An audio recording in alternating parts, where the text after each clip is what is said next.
Is your dog in a panic because of you? Watch this video. Hey, What's mister. his name? This is Roscoe. Roscoe. Let me see him. Roscoe. Oh, do you want that? Yeah. That'll get him. Yeah. Roscoe. So, hello. We have Roscoe and Kathy here today. And Roscoe's a 5-month-old St. Bernard? Mm-hmm. Okay, so we could see, you know, it's interesting. The minute he came out of the vehicle, he came right up to say hi. Now he's acting a little bit worried because we were actually strategizing this. It is really, really important when you are introducing your dog to new experiences that they have the experience you want them to have, because we are building a foundation. And anytime we are giving our dog shots, doing a bath, whether it's a vet exam, a groomer, feeding, car ride, we've got to make sure that that dog has a good experience. So we're here to talk about this because I would like Kathy to explain Roscoe's experience with water briefly, when it was positive and when it wasn't. Can you go ahead and talk to me about what happened and then? Sure. Roscoe had a negative vet experience, and that triggered something involving restraint, causing a fear for him. And he came out muddy one day, and we just grabbed him by the collar and tried to hose his feet off, and he put up a belligerent fight. Yeah. And, you know, just scared to death, just trying to get away. But my husband gave him a bath one morning, and he had no problem with a bath in a different location of our house. And then later that afternoon, again, the same fear experience was set up. He got himself muddy, so it's like, grab him, let's try to hose him off. And with 2 people, we could not hose him off. He was just so scared because, okay, you're coming at me with a hose and you're holding me. And so... And thank you for sharing that. Yeah. It's the restraint. Yes. So if you watch any of my videos, I have a grooming video. We talk about doing dogs' nails. And as you were saying, outside, when you took him to hose his feet off outside, you restrained him in that area. Now that area and that hose represents that last traumatic event.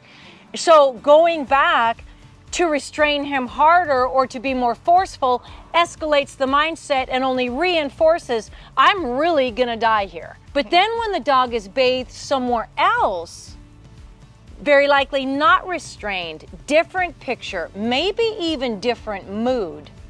Right. The dog experienced a pleasurable event, and it was a nice bath. Yeah. So we're gonna be bathing him today at my kennel.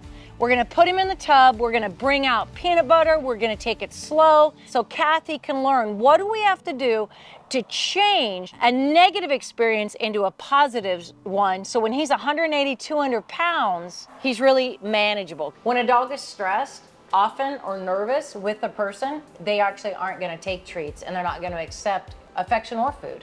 But yet he's taking it from her. So we're gonna have you absolutely involved. I'm gonna give instruction, all right? Because this, you know, we're not gonna stop a good thing, right? Yeah. So now what we're gonna do is you're gonna go ahead and pet him down his legs. Okay. So he doesn't have an issue having his feet touched. Oh, no. He just didn't like, okay. So I'm gonna, really quick, I'm gonna get this off my hand. Okay. Yes. Actually, you wanna take a big swipe and give it to him? There you go. There we go, and I'm just gonna get it right here. So I'm gonna turn this on. And then I'm gonna make sure you Have some peanut butter. have peanut butter. Now you could have a lick mat. You could Right. have something that is against the wall for the dog. But That's okay. now I want to point out one thing. Often we would tie the dog in. We would secure the dog, but we're not going to secure him because being confined, feeling restrained, he goes into a panic because that's what he did. A dog in a panic cannot think. To make sure that when we're doing something like this, that so we're not gonna, so really quick, so we're not gonna baby talk him. Nope. We're just gonna be calm, and I'll let you know, okay? Yep. How we can support the dog is, what you can do is you can put your hands on him. That's fine. Let him lick right out of that. I don't care. You can put your hands on him to secure him without confining him. But if a dog is stressed, we're not gonna share affection here. We're not gonna praise him to try to comfort him. Otherwise, we are magnifying a negative moment. So anytime you share affection, you magnify the state of mind. So we don't want to do that, but we do want to be a calm presence, like, you're fine. If he starts to escalate and show stress, we stop. We let the brain come down. And then once his brain comes back down, we can proceed. Notice, I want to notice something. It's actually wearing a harness. Now, I'm gonna put the water right on him and not spray it. So often I tell people, put the sprayer right on the dog so spray is not happening. But the fact is that he wasn't super comfortable with me being in his space, so I was trying to pay attention to my body pressure because I didn't want the dog to feel confined or feel backed in a corner. So I did have the spray going, and I could see on his feet, not close to his face, that he was okay with that. So then now I can put it on his body. You're fine. And I can just hold this in one spot, away from his face. Now I just go on his body. And then if he started to act too worried, I would be still, calm. And if he started to act like he wanted to get out of the tub, I would stop altogether. Let his brain come back down. And is he still eating peanut butter from you? See if he'll eat some more. If the dog is eating peanut butter all along, as long as you're not feeding him a whole jar. Right. If he's eating peanut butter all along, but then stops eating peanut butter from somebody that he is comfortable with, well, now we're getting to the point where it's harder to help the dog, and we may want to slow it down, because if he stops eating, the stress level is increasing, and now he's going to want to stop. But he's still eating it from you? Yep. Okay, good deal. So we're good. Our goal is not for him to be bathed and to get every nook and cranny. It's to have a good experience. And what is that experience? Pleasure. I got peanut butter, I got affection, I got warm water, it felt good, and more importantly, I'm safe. Is he way more relaxed? Oh yeah. So. Do you want to do that? He says, I'm kind of bored now. Yeah, but I want you to notice, look at how relaxed he is. I'm able to pet him. It's all about trust. And initially, I relied on the trust that he had with her. And then, through this experience, now I can actually pet him. Now, I want you to notice him laying down. It does not get any better than that. No, it doesn't. Dogs that are stressed don't lay down in the tub, okay?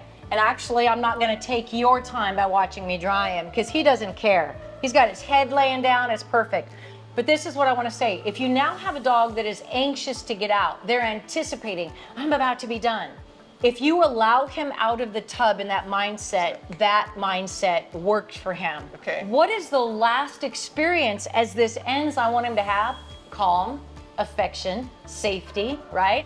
And we're gonna finish drying him after, but I'm gonna have you just lift him out. But as we get him up, if he shows anticipation, we're gonna stop, and share calm affection.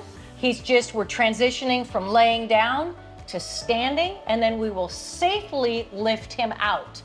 We are on an elevated tub, and if we let him jump out and he injures himself, now that's his last memory. So therefore, this whole thing could represent pain. Invest the right moments in the beginning, create a solid foundation that will last you a lifetime, and then it will be so much easier. Just like that. That was a great experience, wasn't it? Now we're gonna build on it. You have a great day. Till the next lesson, we just thank you so much for listening. We hope you gained some value. And again, your dog will never be what you want him to be until you're the leader they need you to be. And we just thank you for your time, and we'll see you next time.